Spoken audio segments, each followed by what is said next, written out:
Bharatiya Janata party के महामंत्री मेरे सहयोगी अनंत कुमार जी, युवा मोर्चा के अध्यक्ष अनुराग जी, उनके सभी सहयोगी पदाधिकारीगण और युवा कार्यकर्ता भाई और बहनों, भारतीय जनता युवा मोर्चा के इतिहास में ये राष्ट्रीय एकता यात्रा और ये इतिहास सुवर्णाक्षरों से लिखा जाएगा, ऐसा ये गौरवशाली इतिहास है। जब इस यात्रा को निकालने के बारे में अनुराग जी ने मुझसे चर्चा की तो एक बार मेरे मन में द्विधा मनस्थिति थी। एक बार ये लगता था कि यात्रा बिल्कुल निकलनी चाहिए और दूसरी ओर मन में चिंता थी कि हमारे युवक तो जरूर जाएंगे, पर वहाँ जाकर इनके साथ क्या व्यवहार होगा, क्या नहीं होगा, इसकी चिंता मन में थी। पर देशभक्ति की भावना से प्रेरित होकर भारत माँ के लाल के रूप में आप में से अनेक हमारे कार्यकर्ता श्रीनगर तक पहुँचे। अनेक कार्यकर्ता कश्मीर के अंदर गए, जेल में रहे, और आपने जिस राष्ट्रभक्ति के विचारों का प्रत्यक्ष कृति से जो प्रदर्शन किया, जो व्यवहार दिखाया, वो मुझे लगता है कि भारतीय जनता पार्टी के इतिहास के में हम सब के लिए बहुत स्वाभिमान का विषय है। और ये घटना भी हमारे लिए बहुत अभिमान की है। ऐसा कहा जाता है कि इतिहास जो होता है, जो भूतकालीन इतिहास होता है, उसके अध्ययन से और वर्तमान काल में उसका उचित चिंतन करने से भविष्य का वेद गिनना हमारे लिए आसान हो जाता है। और इसलिए ये जो गौरवशाली इतिहास है, ये भारतीय जनता पार्टी के विचारों के अनुरूप ही है, क्योंकि हमने हमारे पार्टी के जो 3 सूत्र लोगों के सामने रखे हैं, उसमें से राष्ट्रवाद ये हमारी प्रेरणा और हमारा आत्मा है, और राष्ट्रवाद को हम सर्वोपरि मानते हैं। देशभक्ति ये हमारे रोम रोम में है और हमारे कार्यकर्ता उसका बार बार प्रदर्शन करते हैं, और इसलिए राष्ट्रवाद के हमारे विचारों के अनुरूप ही ये राष्ट्रीय एकता यात्रा का ऐतिहासिक कार्यक्रम हमारे भारतीय जनता युवा मोर्चा ने यशस्वी किया और देश के लाखों करोड़ों युवाओं के मन में फिर से एक बार राष्ट्रभक्ति की और राष्ट्रवाद की ज्योत प्रज्वलित की। इसके लिए मैं आप सबको विशेष रूप से अभिनंदन करता हूं, और मुझे इस बात का इतना ही मैं कह सकूंगा कि भारतीय जनता पार्टी का अध्यक्ष होने के नाते we are very much proud of you. आप सबका हमें बहुत अभिमान है। आज तो देश की स्थिति ऐसी है कि कल मैं उत्तराखंड के एक विधानसभा क्षेत्र में गया था और वहाँ के कार्यकर्ताओं ने मुझे बताया कि ये जो विधानसभा क्षेत्र है, ये मोहन चंद्र शर्मा जो पुलिस इंस्पेक्टर है, जो बटला हाउस के इनकाउंटर के समय जो शहीद हुए, उनका गांव है। मैंने उन लोगों को पूछा कि क्या उनके परिवारों को मिलने के लिए कभी कोई कांग्रेस का नेता यहाँ आया था? क्या सांत्वना देने के लिए कोई आया था? क्या इस गांव में उनके नाम से कोई स्मारक बना है? जब ये मैं चर्चा कर रहा था तब मेरे मन में एक व्यथा निर्माण हुई कि बटला हाउस के इनकाउंटर को लेकर चर्चा देश में चली और एक फेक इनकाउंटर है, इस प्रकार का आरोप कांग्रेस पार्टी के एक शीर्षस्थ नेता ने लगाया। उसके बाद में गृह मंत्री ने कहा कि वो फेक एनकाउंटर नहीं था। अब गृह मंत्री सच बोल रहे हैं कि कांग्रेस पार्टी का शीर्षस्थ नेता महासचिव सच बोल रहा है, ये तो मुझे पता नहीं। पर मुझे इस बात का दुख और दर्द हुआ कि जो आतंकवादी मारे गए, उनके परिवार को मिलने के लिए आजमगढ़ की बार बार तीर्थयात्रा कांग्रेस के नेता कर रहे हैं, पर बटला हाउस में हमारा शहीद हुआ मोहन चंद्र शर्मा, इसकी याद भी नहीं निकाली जा रही है। उल्टा वो फेक इनकाउंटर है ऐसा कहकर उस शहीद का अपमान किया जा रहा है। ये देश के लिए बहुत दुर्भाग्यपूर्ण है। केवल ये घटना नहीं है, पार्लियामेंट में अफजल गुरु को सुप्रीम कोर्ट ने फांसी की सजा देने के बाद में भी अभी तक उसका क्रियान्वयन नहीं हुआ है। इस देश में सेकुलरवाद के नाम पर आतंकवाद का तुष्टीकरण हो रहा है। हमारी सीमाएं असुरक्षित हैं।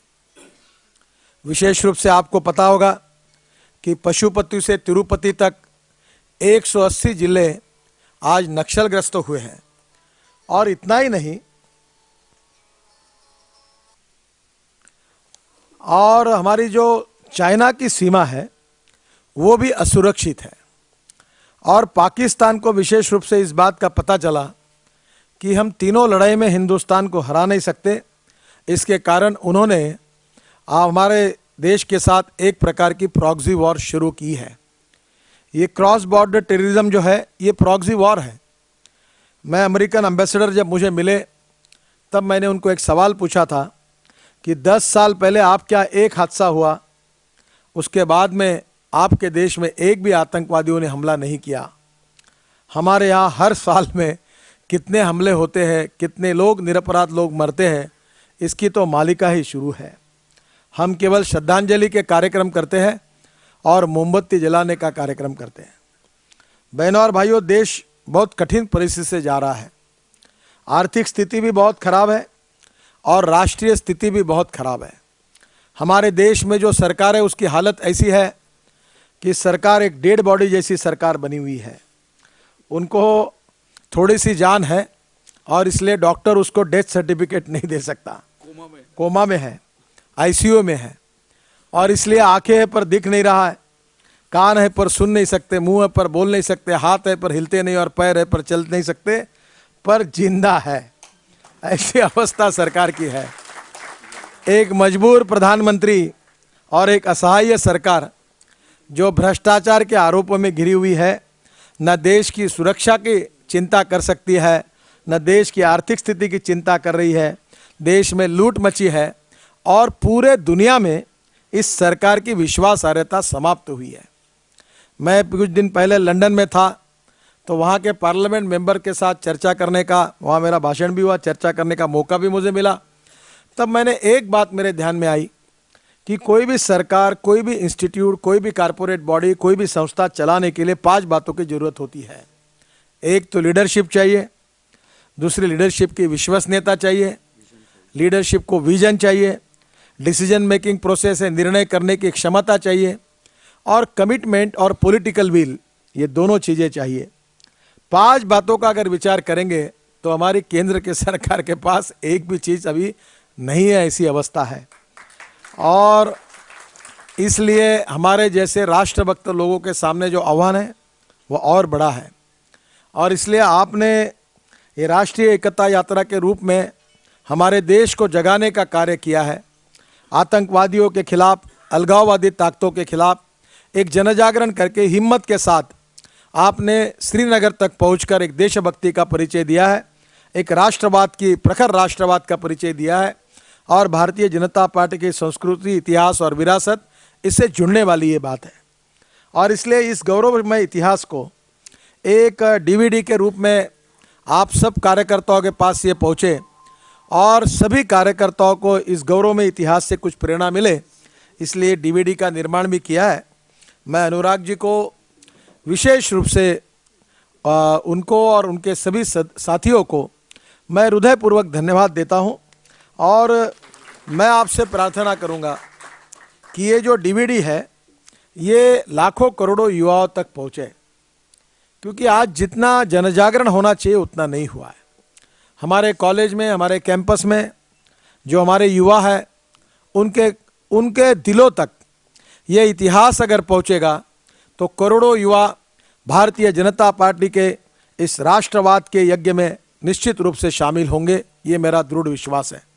और इसलिए इसको और अच्छे तरीके से लोगों तक पहुंचाने का काम भी आप करिए। फिर से एक बार, इस घटना को 1 साल पूरा हुआ है। जो कार्यकर्ता वहाँ गए, जिन्होंने लाठियाँ खाई, जिनके हाथ पैर टूटे, जिनको बुरी तरह से पीटा गया, उन सब लोगों का मैं सत्कार करने के लिए आया था। उन सब कार्यकर्ताओं के प्रति भारतीय जनता पार्टी को बहुत अभिमान है। और मैं निश्चित रूप से आप सबसे ये प्रार्थना करूँगा कि ये जो गौरवशाली इतिहास है, ये जो राष्ट्रभक्ति का भाव है, ये राष्ट्रवाद की जो प्रेरणा है, इसको आप आपके क्षेत्र में हजारों लाखों युवाओं तक उसको ले जाइए और ऐसी शक्ति और ताकत खड़ी करिए कि कोई आतंकवादी संगठन, कोई आतंकवादी हमारे देश की तरफ किसी भी प्रकार से आँख ऊंची करके देख नहीं सकता, ऐसी शक्ति हमको फिर से देश में खड़ी करनी है। मैं फिर से एक बार अनुराग जी को, आप सभी युवा पदाधिकारी को, कार्यकर्ताओं को हृदय से धन्यवाद देता हूं और आप सबका अभिनंदन करता हूं और इस डीवीडी का विमोचन हुआ ऐसा मैं जाहिर करता हूं। बहुत बहुत धन्यवाद। नमस्कार।